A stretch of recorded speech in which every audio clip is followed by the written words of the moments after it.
আপনারা মনে করছেন যে সবথেকে বড় যে কোশ্চেনটি রয়েছে, পে স্কেল কি আমাদের ঈদের আগে আমরা পাচ্ছি? তারই কিন্তু অ্যান্সার দিব এই ভিডিওতে। ভিডিও না টেনে একদম শেষ পর্যন্ত দেখবেন। আপনারা জানেন এডুকেশন হাব বিডি এই ইউটিউব চ্যানেলটি পে স্কেল রিলেটেড সকল ধরনের এক্সক্লুসিভ নিউজ সবার আগে আপনাদের কাছে পরিবেশন করে থাকে।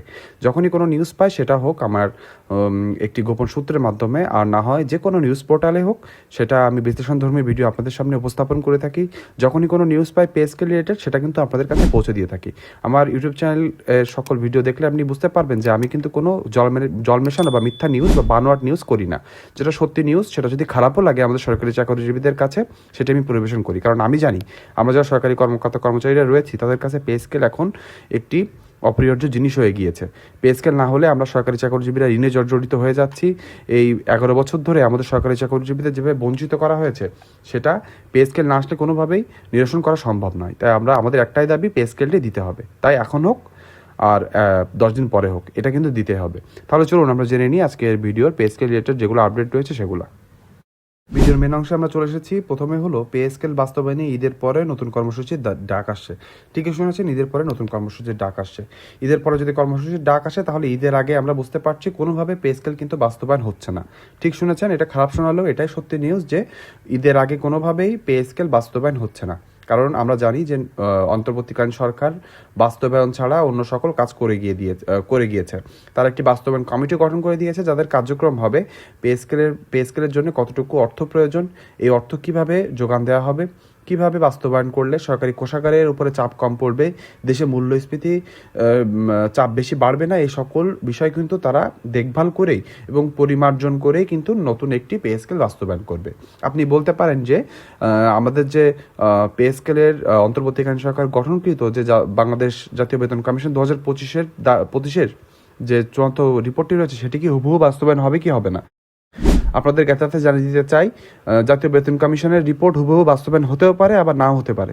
আপনাদের যদি একটি উদাহরণ দিই, অর্থাৎ অষ্টম পে স্কেলের একটি উদাহরণ যদি আপনাদেরকে দিই, তাহলে অষ্টম পে স্কেল কর্তৃকও একটি জাতীয় বেতন কমিশন গঠন করা হয়। জাতীয় বেতন কমিশন তাদের যে রিপোর্টটি দিয়েছিল, সেখানে বাস্তবায়ন করা হয়েছিল 19-20। অর্থাৎ আপনাদেরকে যদি একটি উদাহরণ দিই সর্বোচ্চ সর্বনিম্ন বেতন সম্পর্কিত, তাহলে আপনাদেরকে জানাতে চাই যে অষ্টম পে স্কেলের সময় আপনার জাতীয় বেতন কমিশন কর্তৃক আপনাদের যে রিপোর্টটি দেওয়া হয়েছিল, সেই রিপোর্টে সর্বনিম্ন বেতন ধরা হয়েছিল 8,000 টাকা এবং সর্বোচ্চ বেতন ধরা হয়েছিল 80,000 টাকা, 1:10 অনুপাতে। বাস্তবায়ন হয়েছিল 8,250 টাকা এবং ওদিকে 78,000 টাকা। তার মানে বুঝতে পারলেন যে একদম 19-20 হবে। অর্থাৎ আমরাও যতটুকু বুঝতে পারছি, হয়তো খুব চেঞ্জ হবে না। নিচের গ্রেডের বেতন একটু বাড়তে পারে এবং উপরের গ্রেডে যারা রয়েছে তাদের বেতন একটু হলেও কমতে পারে। এভাবে বাস্তবায়নটি হতে পারে। তাহলে আমরা বুঝতে পারলাম যে কিভাবে আর কি নবম পে স্কেলটি বাস্তবায়ন হতে পারে।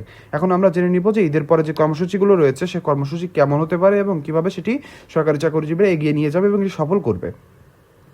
15 মাস পর্যন্ত আলটিমেটাম। বাংলাদেশ সরকারি দাবি আদায় ঐক্য পরিষদ সরকারকে 15 মাস পর্যন্ত সময় বেঁধে দিয়েছেন। এই সময়ের মধ্যে নবম পে স্কেল বাস্তবায়নে দৃশ্যমান ও কার্যকর উদ্যোগ না নিলে তারা আরও কঠোর কর্মসূচিতে যাবেন।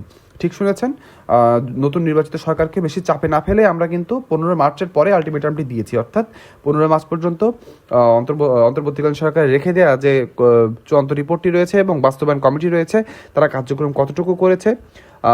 নির্বাচিত রাজনৈতিক সরকার একটি রোডম্যাপ দিলে ভালো হবে যে তারা কখন এটি বাস্তবায়ন করতে চায়। তারা ধোঁয়াশার ভিতরে না রেখে তারা যদি স্পষ্টভাবে জানিয়ে দিতে পারে যে না, আমরা এই অর্থ বছরে কোনোভাবে এটি বাস্তবায়ন করতে পারবো না, কিন্তু পরের অর্থ বছরে আমরা আংশিকভাবে বাস্তবায়ন করব, সেটাও কিন্তু একরকম মন্দের ভালো হবে। কিন্তু আপনি যদি বলতে থাকেন যে আমরা দেখবো এবং এই বিষয়টি যদি আপনি দিন দিন পিছিয়ে নিয়ে যান, তাহলে কিন্তু কোনোভাবে এটি বাস্তবায়নের মুখ দেখবে না। তাই আমরা মনে করি যে নির্বাচিত রাজনৈতিক সরকার অবশ্যই একটি রোডম্যাপ বলে দিবে এবং তারা কখন এটি বাস্তবায়ন করতে পারবে, এই অর্থ বছর অর্থাৎ 2025-26 অর্থ বছর নাকি পরের অর্থ বছর অর্থাৎ 2026-27 অর্থ বছর, সেটি কিন্তু স্পষ্টভাবে জানাতে হবে। 28 মার্চ নতুন কর্মসূচির ঘোষণা করা হবে। যদি নির্ধারিত সময়ের মধ্যে দাবি না মানা হয়, তাহলে পবিত্র ঈদুল আজহা উদযাপনের পর 28 মার্চ সংবাদ সম্মেলনের মাধ্যমে নতুন কর্মসূচি ঘোষণা করা হবে। 3 নাম্বার হচ্ছে স্মারকলিপি প্রদান কর্মসূচি। 22 ফেব্রুয়ারি থেকে 5 মার্চ পর্যন্ত, অর্থাৎ কালকে থেকে 5 মার্চ পর্যন্ত জেলা ও উপজেলা পর্যায়ে স্থানীয় সংসদ সদস্য মন্ত্রীদের সাথে সাক্ষাৎ করতে হবে। তাদের মাধ্যমে প্রধানমন্ত্রীর কাছে নবম পে স্কেলের দাবিতে স্মারকলিপি প্রদান করতে হবে।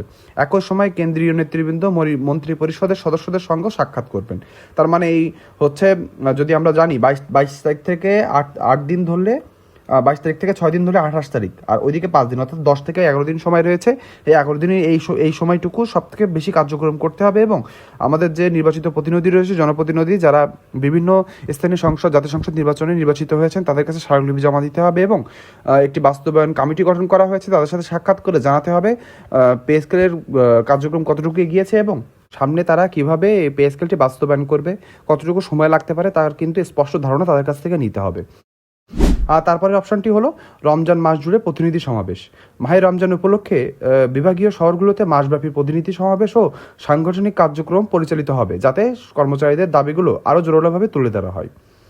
শেষ দিকে এসে জেনে নিব 11 বছরের বঞ্চনার অভিযোগ সংগঠন, অর্থাৎ বাংলাদেশ সরকারি দাবি আদায় ঐক্য পরিষদ যে সংগঠন রয়েছে, তাদের দাবি 2015 সালের 8ম পে স্কেল কার্যকরের পর 11 থেকে 20তম গ্রেডের কর্মচারীরা বৈষম্যের শিকার হয়েছেন।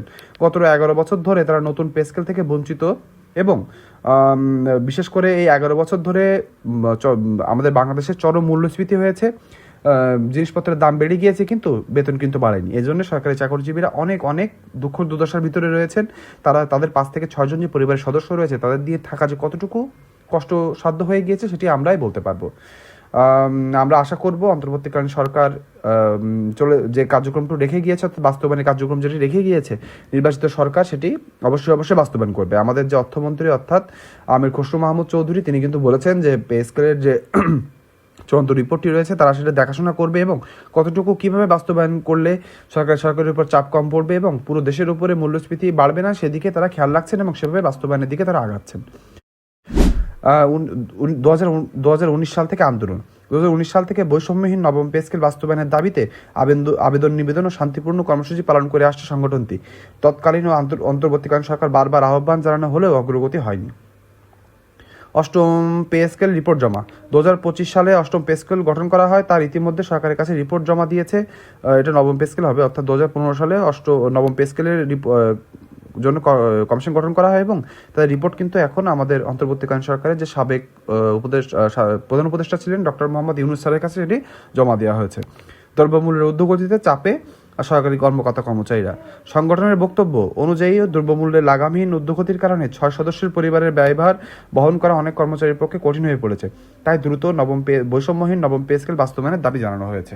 আপনারা যারা সরকারি কর্মচারী রয়েছে, তারা বুকে হাত দিয়ে বলতে পারবেন যে তারা এই যে বেতন রয়েছেন, যদি সৎ পথে এই বেতন দিয়ে চলা হয় তাহলে সেটি 5 থেকে 6 জন পরিবারের সদস্যদের নিয়ে কোনোভাবে চলা সম্ভব কিনা, যদি আপনি কোনো অনৈতিক কার্যক্রমের ভিতরে না থাকেন। কোনোভাবে সেটি সম্ভব না, আমরাও জানি, আপনারাও জানেন। এই জন্য আমাদের সরকারের কাছে আহ্বান থাকবে, আপনারা যদি দেশকে উন্নতির চরম শিখরে নিয়ে যেতে চান, দেশটাকে যদি উন্নত বিশ্বের কাতারে রাখতে চান, তাহলে কিন্তু সরকারি চাকরিজীবীদের এভাবে অবহেলা করলে হবে না। সরকারি চাকরিজীবীরাই কিন্তু দেশের মেরুদণ্ড, তারা কিন্তু সরকারের হয়ে কাজ করে থাকে। বাংলাদেশের সাধারণ নাগরিকদের আমরাই আমাদের যে সার্ভিস রয়েছে সেটি প্রদান করে থাকে। এজন্য আমার সরকারি চাকরিজীবীদেরকে আপনারা যদি ভালো বেতন দিয়ে না রাখেন, তাহলে কিন্তু এই সেক্টরটি আস্তে আস্তে ধসে পড়বে এবং কোনো মেধাবীরা এই সেক্টরে আসতে আর চাবে না। তাই আমরা মনে করব যে নির্বাচিত সরকার অবশ্যই এটি দেখবে এবং আশা করব তারা যেন এটি বাস্তবায়নের দিকে এগিয়ে যাবে এবং কিভাবে এটি বাস্তবায়ন করলে ভালো হবে সেটি এগিয়ে নিয়ে যাবে। খুব তাড়াতাড়ি বাস্তবায়ন করলে সরকারি চাকরিজীবীরা একটু নিশ্চিন্তে থাকতে পারবে, সেটা আমরা আশা করবো যে তারা যেন খুব তাড়াতাড়ি এটি বাস্তবায়ন করে দিয়ে যায়। আপনারা জানেন পে স্কেল রিলেটেড পরবর্তীতে যে কোনো নিউজ আমার কাছে আসলে আমি ভিডিও বানিয়ে আপনাদের কাছে পৌঁছে দিয়ে থাকি। তাই বলবো যারা এখনও ভিডিওটি আমার ইউটিউব চ্যানেলটিকে সাবস্ক্রাইব করেনি, ভিডিওটি দেখতে আমার ভিডিওটি দেখে আমার ইউটিউব চ্যানেলটি সাবস্ক্রাইব করে দিবেন, ভিডিওটি দেখতে লাইক করে দিবেন এবং কমেন্ট বক্সে আপনার যৌক্তিক মন্তব্য লিখতে ভুলবেন না। আজকে ভিডিওটি পর্যন্ত, পরবর্তীতে ভিডিও না আসা পর্যন্ত সকলের জন্য দোয়া রইল। সকলে ভালো থাকবেন, ধন্যবাদ।